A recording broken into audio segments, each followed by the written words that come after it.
Bienvenue dans Business Models, émission qui vous donne envie d'entreprendre sur Télésud. Si vous aimez regarder la télé, cette émission va vous intéresser.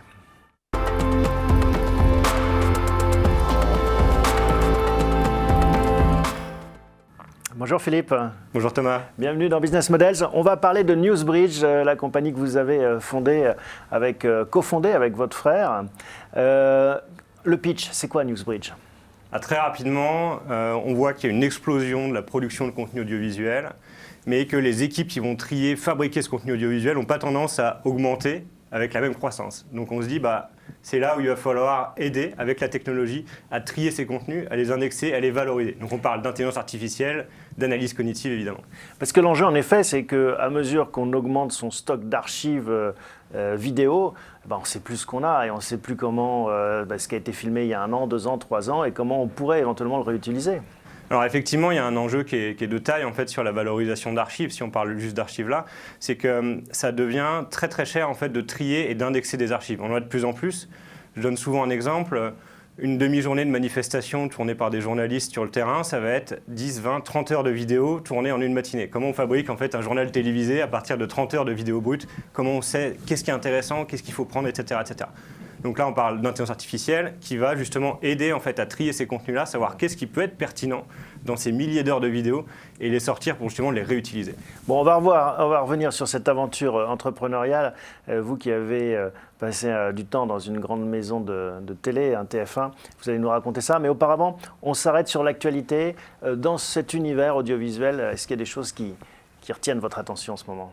Alors, ce que je pense qui est important, on en parle beaucoup, c'est effectivement l'explosion de la consommation de la vidéo, que ce soit en télé ou sur Internet ou autre. On voit, là, il y a eu les stats de Twitch qui sont sortis et le milliard d'utilisateurs passés par mois en fait, à regarder de la vidéo. Et on voit que, alors on va reparler de TF1, c'est Gilles Pélisson à la tête de TF1 qui a parlé, qui a utilisé ce terme, le total vidéo, très récemment dans une chronique. Et on arrive vraiment dans cet univers-là. On voit ce qui se passe en Chine. En Chine, la vidéo pour le divertissement et l'actualité et l'acte d'achat même, en fait, le brand content, on commence à fusionner. C'est-à-dire que maintenant, quand j'achète un produit, finalement, je suis en train de regarder en parallèle un influenceur qui est en train de faire une vidéo et qui va me convaincre d'acheter ce produit-là. Donc en fait, l'explosion de la vidéo, on parle maintenant de 6 à 8 heures de vidéos qui sont consommées chaque jour par un citoyen européen, c'est gigantesque. Là où en fait on parlait il y a 10-20 ans de 3 heures par jour, ce qui est déjà beaucoup, mais là on parle de 6 à 8 heures, c'est gigantesque, c'est une explosion. Ouais. Tout passe par la vidéo et encore plus dans ces périodes de confinement où même nos relations de travail, de télétravail passent beaucoup par ce médium. C'est ça, c'est-à-dire qu'on a réellement maintenant, en fait, la vidéo fait partie de notre monde. Quand on parle de 6 à 8 heures, ça veut dire qu'il ne faut pas oublier que dans une journée, on dort peut-être 7 heures par jour, donc le reste, c'est quasiment que de la vidéo. Ça veut dire qu'on est en permanence, spécialement en visio quand on est dans des mesures de confinement ou d'isolement, et ça fait partie de notre monde. Donc c'est pour ça que le volume de contenu explose. 80% du trafic Internet, aujourd'hui, c'est de la vidéo. Alors quand on dit 80%, c'est en volume aussi, et comme la vidéo prend plus de place, c'est normal que ça occupe un gros pourcentage. Exactement. Alors après, les codecs de compression font que la vidéo prend pas forcément plus de place, malgré l'augmentation de la qualité, mais c'est évidemment le nombre de flux, le nombre de téléspectateurs, le nombre de viewers en fait, qui va faire que ça augmente la quantité de bande passante en fait, affectée à cet usage-là. Ouais. Il y a encore beaucoup d'innovation en la matière, c'est-à-dire que la technologie, justement l'encodage ou des choses comme ça, le stockage, fait des progrès ? Absolument. Aujourd'hui, on a sur les dernières technologies, notamment de compression audio en fait, qu'annonce Google, ils ont développé un nouveau codec qui permet quasiment de diviser par 10, rien que sur l'audio, en fait, la taille que prend cette donnée-là. Sur les codecs, le codage vidéo, c'est pareil. Plus on avance, plus en fait, on a besoin de compresser la donnée pour avoir plus de capacité à la regarder. Donc typiquement, quand je suis en 4G, en 5G, en fait, je n'ai pas forcément la même bande passante, donc on a besoin de compresser. Et ça veut dire qu'il n'y aura pas de limite. En fait, on ne sera pas restreint à un moment donné, même si 10 milliards d'individus regardent 10 heures de vidéo par jour, on aura toujours les tuyaux pour soutenir cette charge. Parce qu'à une époque, on se disait, ça ne passera pas, il faudra que l'émission hertzienne pour accéder à autant de masse. C'est toujours un débat. Clairement, moi je ne pense pas. On voit que l'évolution notamment des technologies de la fibre optique, on a vu des technologies sur des fibres multimodales qui permettent en fait de transporter la même quantité de données avec la même taille de tuyau, mais mais de façon vraiment exponentielle. C'est-à-dire qu'on va pouvoir traiter 100, 1000 fois plus qu'on sait faire aujourd'hui, en fait. Donc la technologie évolue en même temps que les besoins, en fait. Et évidemment, s'il y a un besoin, c'est que quelque part, il va y avoir un business model autour de ça. Mais Netflix a déjà prouvé que ça tenait la charge, finalement. Des millions ou des dizaines de millions regardent des séries tous les jours. Ce qui est hyper intéressant avec Netflix, c'est qu'en fait, ils ont contourné le problème. Ils se sont dit, les opérateurs ne vont pas forcément avoir suffisamment de bande passante, donc moi, je vais m'installer en fait au plus près des consommateurs et installer mes propres serveurs en fait dans les data centers des opérateurs. Donc à partir de là, voilà, ils ont recréé une infrastructure parce qu'elle n'était pas suffisante. Donc quand on voit ce qui est en train de se passer là, si effectivement c'est rentable d'aller déployer de la fibre juste pour Netflix, ça veut dire qu'en fait il n'y a pas de limite. Bon, on va voir pourquoi des entrepreneurs comme vous s'intéressent à ce marché de la vidéo.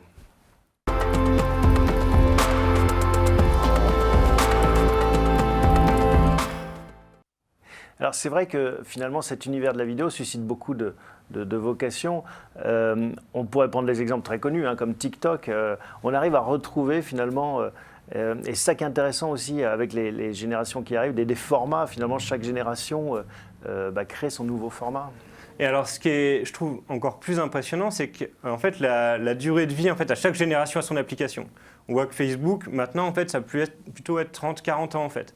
Là où TikTok est plutôt aux alentours de 20 ans. Pareil pour Twitch, en fait. C'est très segmenté. C'est très segmenté. On se pose toujours la question, est-ce qu'on le voit, par exemple, pour Twitch, on va réussir, en fait, à avoir un outil multigénérationnel, en fait, qui va finalement mettre tout le monde d'accord. Aujourd'hui, Netflix y arrive très clairement, en fait.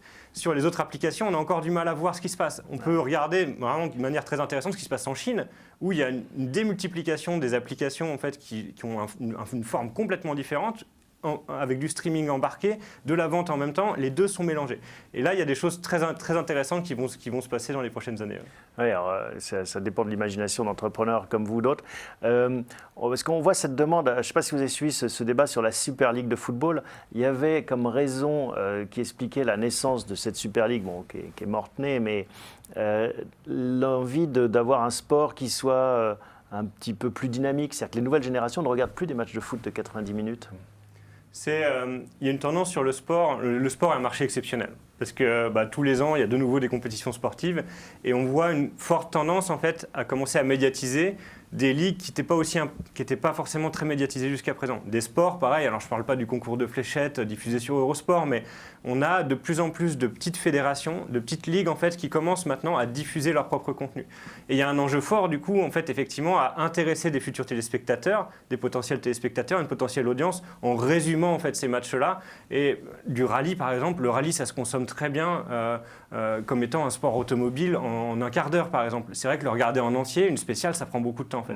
Donc on a envie de suivre plus de sport, le multiscreen par exemple, le fait de pouvoir suivre plusieurs matchs en même temps, plusieurs matchs de football. Et il y a aussi un enjeu du coup de réussir à avoir des highlights, parce que c'est ça ce que veulent voir les téléspectateurs, c'est les temps forts en fait. Et ça, votre technologie permet de le faire ? Alors c'est exactement l'idée. L'idée de réussir à résumer 90 minutes de match, une course automobile, une course de Formule 1, les 24 heures du Mans, en essayant de trouver les moments qui sont les plus pertinents et de manière complètement automatisée. C'est exactement l'enjeu des technologies cognitives qui vont détecter qu'est-ce qui est pertinent. Là, il y a eu un fait marquant à cet endroit-là, il y a eu un accident, etc., etc. Et vous voyez beaucoup d'entrepreneurs qui sont attirés justement par ce total vidéo, par cet univers et ce marché exponentiel ? Alors ouais, nous étant dans le domaine audiovisuel, forcément, en fait, on en côtoie beaucoup. En fait, ce qui est intéressant, c'est de voir qu'à chaque fois qu'il y a une simple nouvelle fonctionnalité sur un réseau social, je pense par exemple la story. La story, c'est un élément qui est sorti par Snapchat à la base, en fait, et maintenant il y a des startups qui ont lancé un business model uniquement autour de la story et qui donc sont capables en fait de fabriquer des stories de manière hyper rapide et qui sont spécialisés sur ce secteur-là. Donc dès qu'il va y avoir une décision qui est prise dans la Silicon Valley sur un outil média social, en fait, il peut y avoir une boîte qui se crée juste pour ça, en fait. Ouais. Oui, c'est la fertilité, finalement, de ce terreau. Quand une grosse plateforme comme Facebook, Instagram ou autre lance un nouveau concept, il y a tout un écosystème qui se développe, vous le dites, des business models qui se créent autour de ça. C'est ça qui se crée, qui disparaissent. Et c'est ça qui est fascinant, c'est que si une fonctionnalité ne fonctionne pas, il y a peut-être une dizaine de startups qui s'est créée autour, qui va devoir se réinventer, redécouvrir un nouveau business model avec l'expertise qu'ils auront développée sur cette fonctionnalité. Bon, on va s'intéresser à votre business model, celui de NewsBridge, et puis cette aventure maintenant.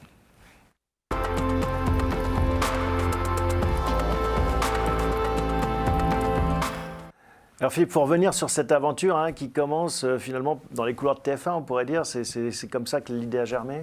Exactement. Alors, on était à l'époque, je travaillais en tant qu'ingénieur chez TF1 pour aider justement à moderniser les infrastructures, les rendre plus réactives. Dans l'actualité, notamment, on a besoin d'aller le plus vite possible parce que plus on est rapide à publier une actualité, plus on va récupérer de l'audience. Et donc, dans ces enjeux-là, on s'est très vite rendu compte qu'il y avait un problème qui est le problème de l'indexation.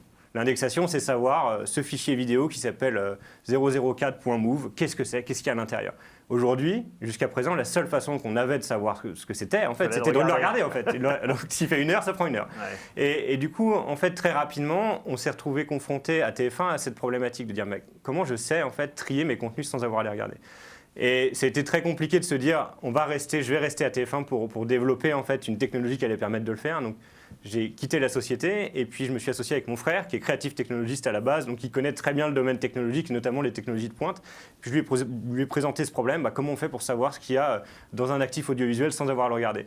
Et si on utilisait la technologie cognitive, l'intelligence artificielle pour décrypter tout ce qu'il y a à l'intérieur, regarder les visages, les scènes, les contextes. Mais il y a déjà beaucoup de logiciels qui existent en la matière. Il y a beaucoup de technologies, de reconnaissance faciale par exemple, ou de computer vision, comme on dit. Exactement. Alors les technologies d'ailleurs qui ont été très tôt en fait implémentées par les GAFA en fait permettent aujourd'hui de savoir qu'est-ce qu'il y a dans une image. En fait, quand on a commencé à créer Newsbridge, à développer notre produit, on s'est appuyé sur ces technologies. On a dit, ouais, ça a l'air de marcher. Et puis, on les a utilisés sur le terrain pendant des grands événements.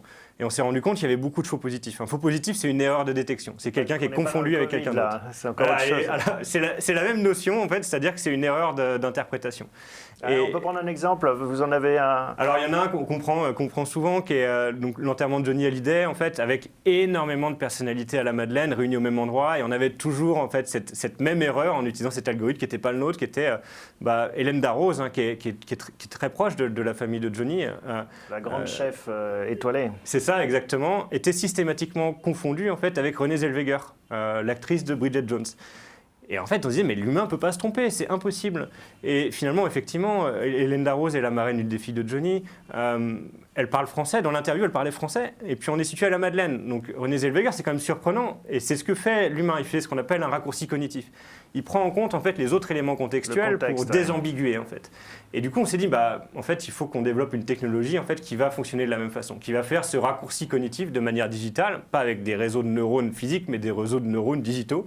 Et c'est ce qu'on appelle de l'IA. Et donc ça, c'est votre brique qui a créé de la valeur ajoutée par rapport au logiciel de reconnaissance d'images qui existait. Exactement. En fait, on est passé d'un volume d'erreurs de 30 à 40%, qui est gigantesque, faut le dire, à maintenant peut-être 5% d'erreurs en fait. Et encore, on avance de plus en plus pour justement réussir à réduire en fait cette marge d'erreur. Il n'y a que cette couche d'IA que vous avez ajoutée ou vous ajoutez aussi d'autres paramètres, d'autres valeurs Donc, sur la partie vraiment analyse, c'est ce qu'on appelle l'intelligence artificielle multimodale. C'est dans les top 10 des mots autour de l'intelligence artificielle, c'est le HAL de 2001 qui fonctionne de cette manière-là, etc. On en est très loin encore, c'est-à-dire que c'est vraiment des gros sujets de recherche. On a des premières briques, mais on en est loin. Et c'est quoi l'idée derrière du multimodal? C'est-à-dire que ça reconnaît différents formats? L'idée du multimodal, c'est de s'appuyer en fait, sur plusieurs vecteurs d'analyse pour confirmer l'information. Donc, ce que vous disiez, du contexte géographique, elle parle français. Exactement. C'est comme ça que fonctionne le cerveau humain, en fait, tout simplement. On a 5 sens. Les 5 sens peuvent être utilisés pour confirmer une information. C'est exactement la même chose avec la machine qui, par défaut, tous ces algorithmes qui existent aujourd'hui, qui sont open source ou autres, ne tiennent pas compte, en fait, des autres éléments contextuels. Et ça, on en est loin, vous dites? Alors, on en est loin, c'est-à-dire qu'aujourd'hui, on a une approche statistique qui fonctionne, mais clairement, pour réussir en fait, à avoir cette pondération qui se fasse de manière automatisée, qui va aller regarder même des sources ouvertes, c'est des gros sujets de recherche et c'est des gros sujets de thèse aujourd'hui.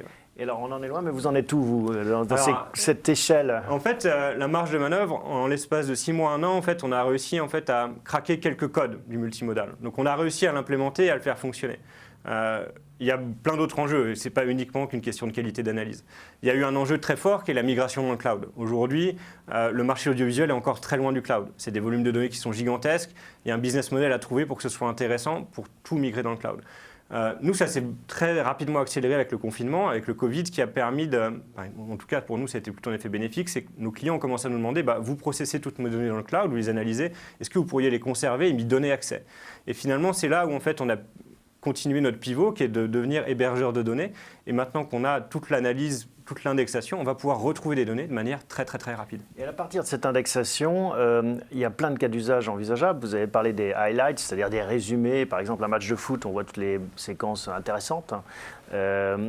Il y a la valorisation de ce contenu. Se dire, finalement, j'ai un contenu que je peux revendre. Exactement. C'est des cas d'usage qui sont débloqués grâce à l'IA, grâce au fait d'arriver à indexer de la donnée pour des coûts qui soient suffisamment bas pour réussir à avoir un retour sur investissement.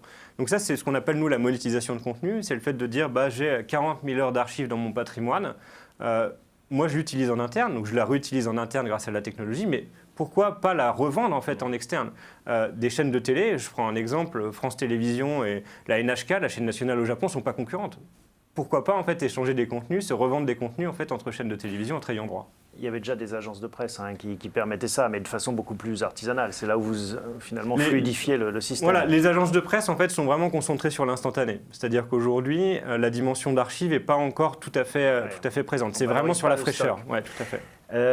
Au-delà des chaînes de télévision, vous envisagez d'autres types de clientèle? Donc nos deux secteurs, nos deux verticales phares, c'est la verticale média, chaîne de télé, société de production, et le sport. Ça c'est vraiment les ayants droit sportifs, c'est-à-dire qu'une fédération, par exemple, une fédération de football qui est devenue client chez nous très récemment, des clubs de foot, clubs de basket, etc., tout l'écosystème du sport. Et en fait, on le sait et on le voit arriver, la dimension brand content, les marques commencent à devenir leurs propres médias. Et on le voit d'ailleurs. Ça va ouvrir des gisements de valeur pour vous considérables. Exemptement, c'est la conviction de nos investisseurs quand on a fait nos premiers tours de table. C'était, en fait, on sait que demain, le brand content en fait, va devenir prépondérant dans l'écosystème audiovisuel. Et on voit des sociétés comme Sanofi ont des salles de montage, ont des infrastructures de post-production en fait, dans leur bureau. Et c'est vraiment une convergence qui est en train d'arriver. On le voit pendant le confinement. Les boîtes qui ont le mieux marché sont celles qui étaient le plus présentes en brand content, qui avaient les plus gros budgets en brand content. Et ce n'est pas une tendance qui va s'arrêter. Non. C'est quoi le business model de NewsBridge ? Alors, le business model de NewsBridge, il est assez disruptif par rapport à ce qu'on trouve traditionnellement dans le secteur de l'audiovisuel.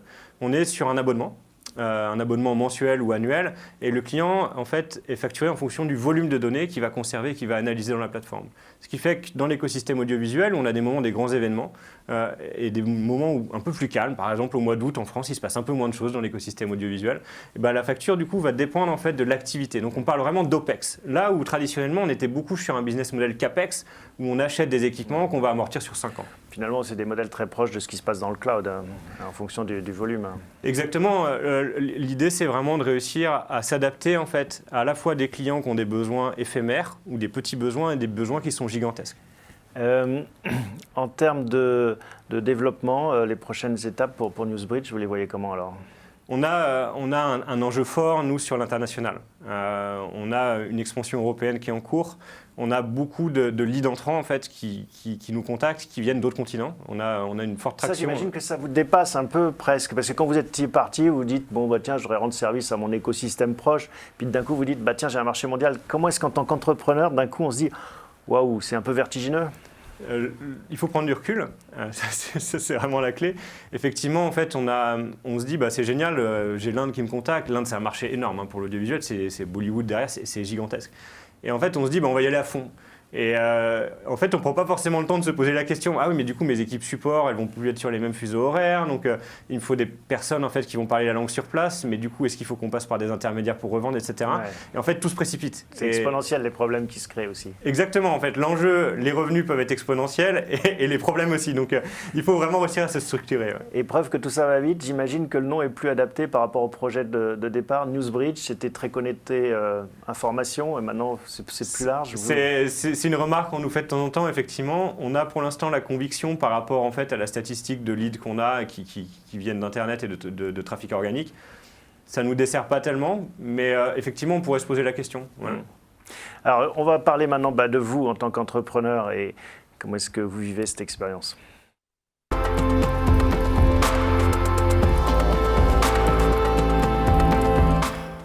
Alors, Philippe, vous l'avez rappelé, c'est une aventure entrepreneuriale fraternelle, c'est avec votre frère jumeau. C'est ça, oui. En plus, donc on imagine que cette gémellité crée des liens. très fort dans la vie. Et donc, dans la vie d'entrepreneur, comment ça se passe? Comment est-ce qu'on fait pour développer une boîte avec son jumeau? Alors nous, on a beaucoup de chance parce que ça se fait assez naturellement. Quand on a commencé, en fait, ça faisait un moment qu'on voulait travailler ensemble. Il y a des choses qui sont paradoxales, qu'on ne s'attendait pas à faire. Typiquement, on est 2 ingénieurs, donc on a des profils très techniques. Et à un moment, il a quand même fallu se positionner. Il ne peut pas y avoir 2 CTO, c'est pas possible. Donc il a fallu que l'un en fait aille plus vers la dimension business et l'autre plus vers vraiment la dimension produit. Et ça s'est fait relativement naturellement. J'ai dû enlever ma casquette technique, à grand regret, parce que je reste passionné de ça. Mais on voit que ça fonctionne bien. Et c'est ce qui nous, en fait, c'est vraiment ce qui nous anime, c'est-à-dire qu'on a vraiment un équilibre qui fait que quand il y en a un qui a besoin d'aide sur quelque chose, l'autre va l'aider en fait. Et il y a vraiment une transparence totale en fait. Voilà, c'est très facile. Et je ne voudrais pas faire de la psychologie de comptoir, mais le fait d'être jumeaux, vous pensez que ça explique cette complémentarité ou cette entente?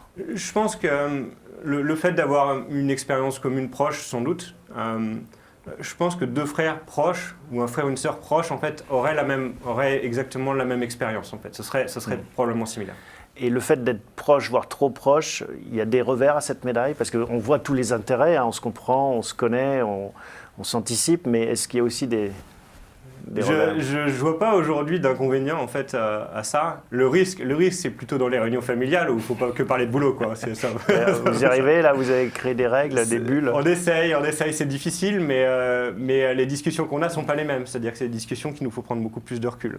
Donc c'est peut-être le seul côté un peu dangereux. Ouais. Et vous étiez dans un univers familial entrepreneur ou pas spécialement? D'une certaine manière, oui, absolument. En fait, notre père était dans la finance, donc c'est vrai qu'on a la dimension de business model en fait est quelque chose en fait qui fait partie un petit peu de notre ADN. Ouais. Ouais.